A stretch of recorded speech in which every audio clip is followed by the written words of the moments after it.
So here we are on the inside.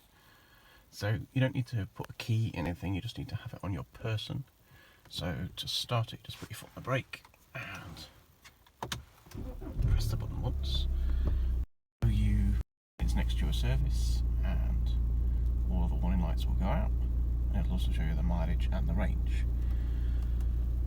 So over here you have your climate control, you have a CD player which plays MP3s, and these are all shortcut buttons, so you can assign these buttons to anything from the iDrive, which is down here. It's incredibly easy to use, so if you want to go into the telephone, it will then give you all of your names, your recent calls. It'll also stream straight off your iPod or play straight from phone. It will also tell you about status of the car. So basically it will tell you if you've got a flat tyre, tell you what services are required and there's nothing due, and it will basically say when its next inspection is. So the engine oil isn't due to be changed for 18,000 miles. I would change it after 10,000. Rear brake pads are recently replaced, so they're going to have another 23,000 miles life in them at least. And the front brake pads were changed not very long ago, so they've got 50,000 miles in them. And the brake fluid was recently changed, so that's still got a bit of time. So climate control is very easy. You've got dual temperature control for driver and passenger. You've also got this fantastic little wheel here which will give you either colder or warmer air independent of the rest of it. It's got automatic lights, so you get your fog lights and self-leveling lights there. Now you can set the driving lights to come on just as LEDs or with the headlights on via the iDrive. The car's set to have the headlights come on. It has this fantastic auto hold feature. Now to do that I need to put my seatbelt on, otherwise it's not going to work. So basically when you are stationary, if you press auto hold, the light will come on, and basically the light will come on the dashboard. And what that means is it will take the handbrake off automatically as it needs. So as you put it into drive and go forward, as soon as you come to a halt, I can take all my feet off the pedals and it will just sit here. It will roll forwards, it won't roll backwards. When you actually turn the car off, it will then put it in park automatically, and it will also put the handbrake on automatically. In here you've got some extra storage. You've also got a phone cradle that will fit an iPhone 5S, but you can get different cradles for it. All it does is charge it and boosts the aerial signal. You've got some cup holders up front with a rather crude and obstinate opener. You've also got a charger in there, and then in the back you've got another charger where my dash cam's pulled in. So I'm going to leave it running for a minute. Let's go around to the engine now.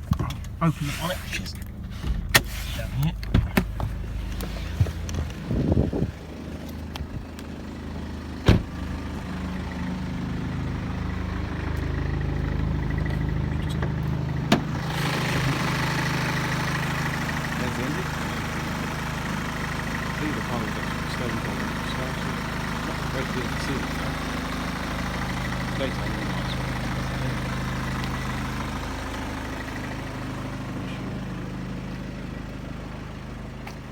Around the outside, no smoke, just a bit of condensation.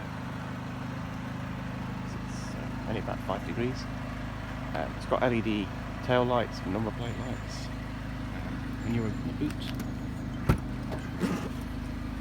the blind goes up automatically. You've got an extra compartment under the floor, storing extra things, and there's 2 extra compartments on the side. There's no spare wheel because it has run flat tyres, so the only thing under there is the battery. So when I close the boot lid, it soft close, will close itself, and the rear split tailgate. So open the tailgate, the blind also goes up. If you want to flip the seats forward, it's just these little levers on the side. You just pump those a couple of times and the seats will fold automatically.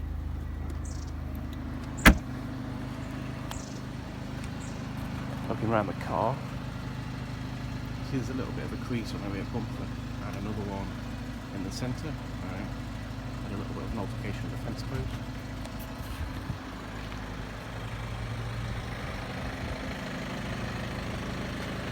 Also a small parking ding driver's door which is not coming out very well on camera, which is there.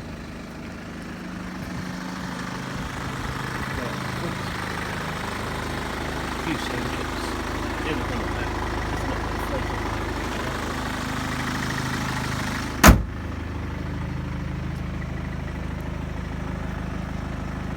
Front tyres have got about 20,000 miles left on them.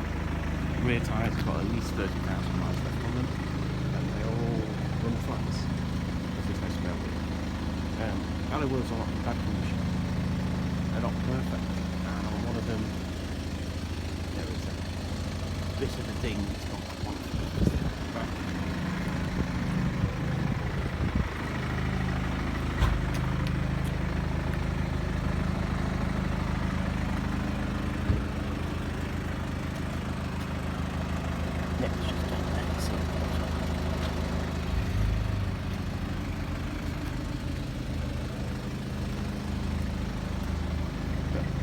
See, thing pretty much shines up like new. So, if we go back inside,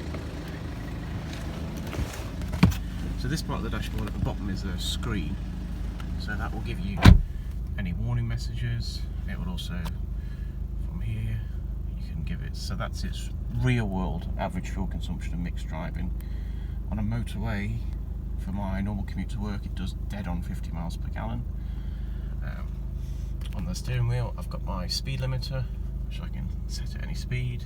As I set it, you see the little green dial goes up around the outside. Works exactly the same in the cruise control. And also on here, I've got my phone controls and audio controls, volume controls.